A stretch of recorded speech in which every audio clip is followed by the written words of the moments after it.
Hello guys, welcome to another episode of Clues, Cues and Reviews. It is Sunday, I would say evening, but it's still quite light out there, so it's 8 PM on Sunday. We have some early releases of Fairy Tail and Natsu no Taizai over this weekend. I'm doing Fairy Tail at the moment. Again, apologies about the lighting isn't the best. But, there's a big but, there are some plans to make amends, which are hopefully coming very soon, so look out for that. Anyway, without further ado, let's get into this review. I'm not going to quote, I'm not going to be taking takes, it's going to be all in one flow. Mistakes will happen, mispronunciations will happen, complete confusion will happen, and I'll probably forget some names. But enjoy the show, and I'll see you on the other side.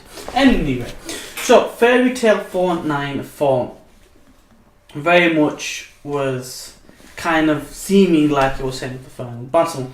Now there's probably going to be people that are going to correct me. I know one of my viewers and subscribers have in the past saying it's probably not, and apparently there's an announcement coming very soon in regards to the series in general, which I'm hoping is the return of the anime. But before all of that, looking at what we have, in terms of the chess board and the players and what's going on, it is really just setting up for this big ass clash.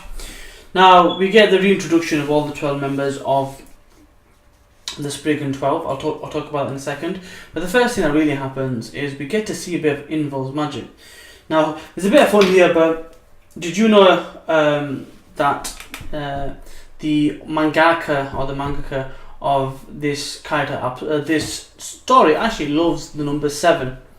So you're probably thinking, how's that relevant to this chapter? It's 494.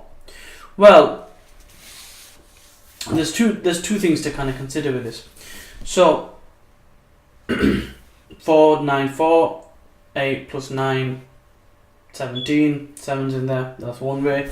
Also the idea that it's been 95 years since the last time Zeref has seen Mavis. 9 plus 5 makes 14, a subset, 2 times 7. You get the idea. I just throw it out there because there's probably going to be somebody in the background that has created this 7-year theory that's going to add this to it. That makes it all like, oh my god, 70 was so right. I like to get involved in that, even though it's a bit of fun. Anyway, so that's the first thing.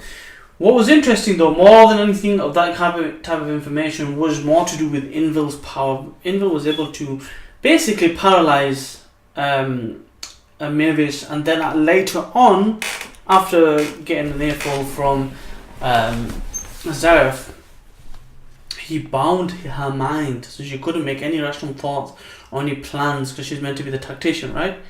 How crazy of a power of magic is that you can bind your opponent's mind? And is it possible that he can control that person's mind? If that is the case, how much naughty or nasty stuff did this guy get up to while he was a emissary of the Alvarez Empire on his missions, right? So that was interesting. I just thought, an interesting guy. We haven't really seen his potential. He may have an interesting magic or a specialty that we don't know. But that's that one thing. Then we find out what has happened.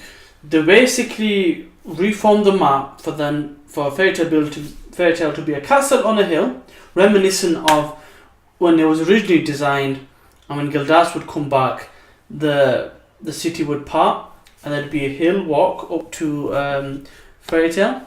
Kind of reminiscent of that. Is that a foreshadow for Gildas' return? I don't know, but it'll be interesting to see if he does, because they're going to need him, because there's 1 million grunts, and yes, you can say the grunts and they're not as powerful, but come on, really, you need a lot of stamina to get through all of them, and if you're going to save yourself for the big boys, you're going to need to clear them out as well. So it's kind of like a catch-22 situation there. That's the first thing.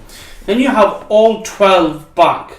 Now you're probably thinking, if all 12 are bloody back, how is it possible that they're going to win? They struggled anyway. It's a good question. So let me break it down. If you look at Jacob and Azir, the types of characters they are, they're very prideful on their actions, and they'll be up in front. Brandish and Di Maria can come from anywhere, and the cool thing about that relationship was the fact that Di Maria was going crazy over them touching Brandish or something, right?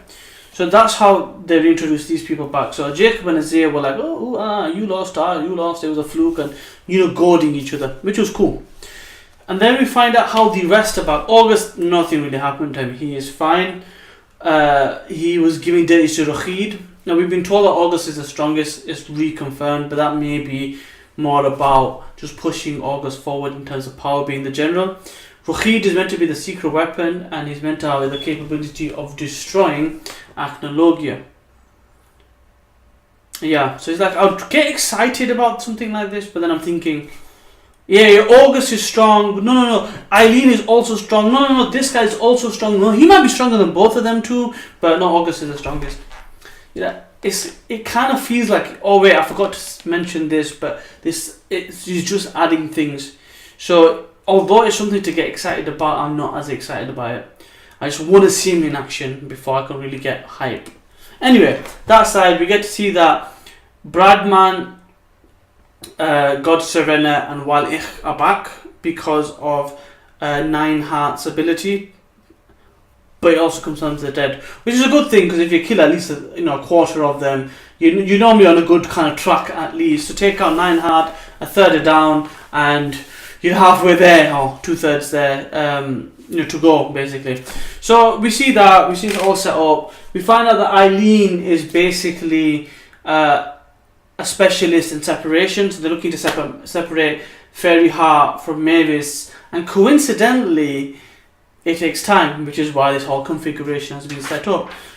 Time is what Fairy Tail members need, because if it takes time, we need time. So you can see how the countdown has begun now for the end of this thing. And with Acnologia out the window for the time being, I don't think it's going to be the final battle, because of two things. A, Acnologia, for one, he hasn't got involved. He needs to die. Natsu needs to get his revenge. That's number one. And number two, we need to know more about this curse of immortality. We need to know more about Rashid. We might find out more about him now.